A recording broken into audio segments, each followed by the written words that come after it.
আমাকে সবচেয়ে মুরব্বী বলে পরিচয় করে দেওয়া হলেও আমি নিজে কিন্তু এখনো আক্তারদের সঙ্গে মনে করি। আজীবন লড়াই সংগ্রামের মধ্য দিয়ে বড় হয়েছে এবং এখন লড়াই করে চলেছি। আমরা বিশ্বাস করি বাংলাদেশের মানুষ সংগ্রাম লড়াই এটাতে মজ্জাগত। যে কোনো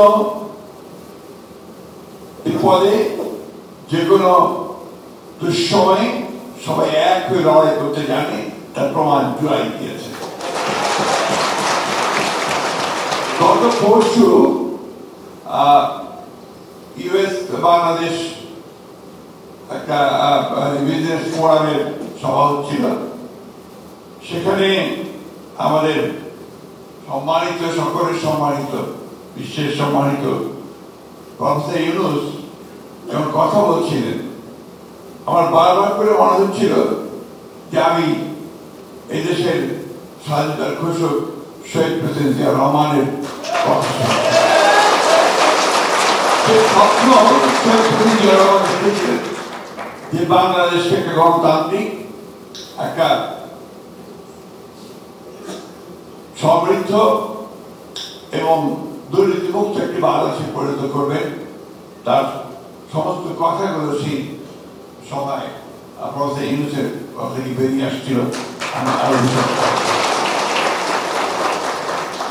বাংলাদেশের মানুষ কিন্তু প্রতিবার লড়াই করেছে, সংগ্রাম করেছে। যেদিন থেকে একটা দুঃসহ, একটা দানবীয় একটি শাসক গোষ্ঠী বাংলাদেশের উপর চেপে বসেছে, সেদিন থেকেই বাংলাদেশের মানুষ লড়াই শুরু করেছে।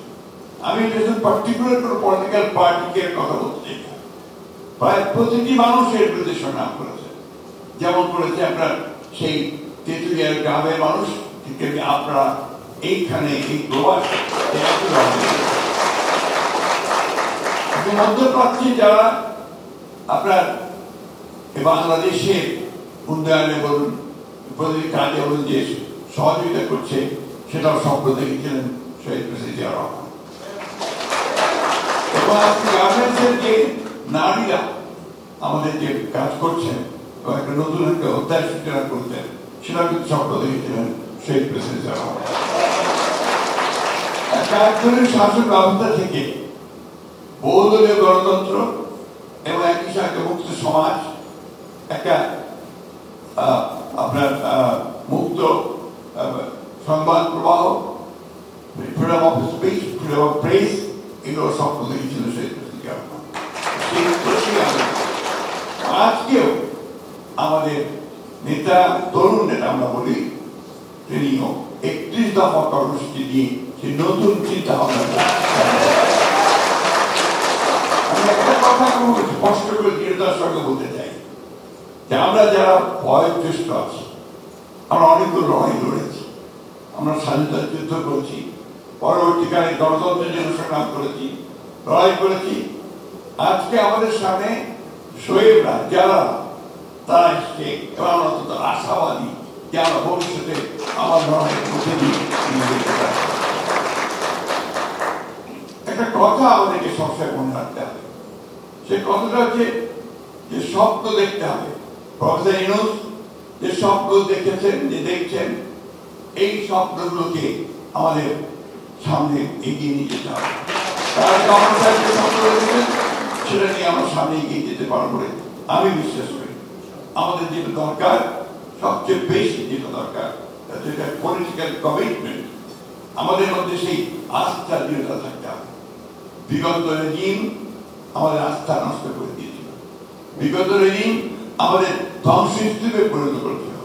আজকে যে structural change, political structure change জন্য যে কমিশন করা হয়েছে, সংস্কার কমিশন করা হয়েছে, আমরা কমিটেড যে আমরা এই সংস্কার কমিশনগুলোতে আমরা আমাদের অবদান রাখার চেষ্টা করছি রাজনৈতিক দল হিসেবে, এবং যতটা সম্ভব আমরা কাজ করছি।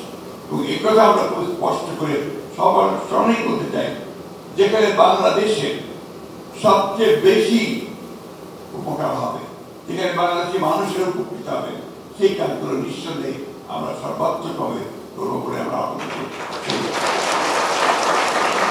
কথা দিতে পারি। আমি বক্তব্য রাজনীতিবিদের খুব খারাপ ভাষা আছে, কথা বলতে পারলি না, কথা বেশি বলে। তো আমি সেই কথা বেশি বলতে চাই না। আমি শুধু আপনাদেরকে এই কথা বলতে চাই যে আমরা আধুনিক চিন্তা করি। আমাদের পরবর্তী জেনারেশন, আমাদের সামনে ছেলেরা, আমাদের মেয়েরা, তারা নিঃসন্দেহে অনেকে বেশি আধুনিক চিন্তা করে। সেটাকে ধারণ করার মতো মানসিকতা আমাদের আছে, সেটাকে গ্রহণ করার মতো সমস্ত মানসিকতা। আমি বিশ্বাস করি, আমি আপনি যাদের কথা কেন শুনলাম, আমি আরো আশাবাদী হয়ে উঠেছি যে আমাদের এই নতুন জেনারেশন তারা নিঃসন্দেহে আমাদের দেশে নতুন সংগ্রামে, নতুন লড়াইয়ে, নতুন স্বপ্নের মধ্য দিয়ে আমাদেরকে নতুন দিগন্তের মধ্যে নিয়ে যাবে। আমি যার সঙ্গে কথা বলছিলাম, আজকেই সকালে কথা বলছিলাম, আমি অত্যন্ত আশাবাদী হয়ে উঠেছি যে আমাদের মেয়েরা, অর্থাৎ নারীরা, তারা একটা বিশাল ভূমিকা পালন করবেন আমাদের পরবর্তী এগিয়ে যাওয়ার জন্য। আসুন, একটাই আহ্বান আমাদের সকলের, আপনাদের সকলের কাছে, যাতে আমরা সবাই এক হয়ে যাই, একই একটা বিষয়, বাংলাদেশের বিষয়ে।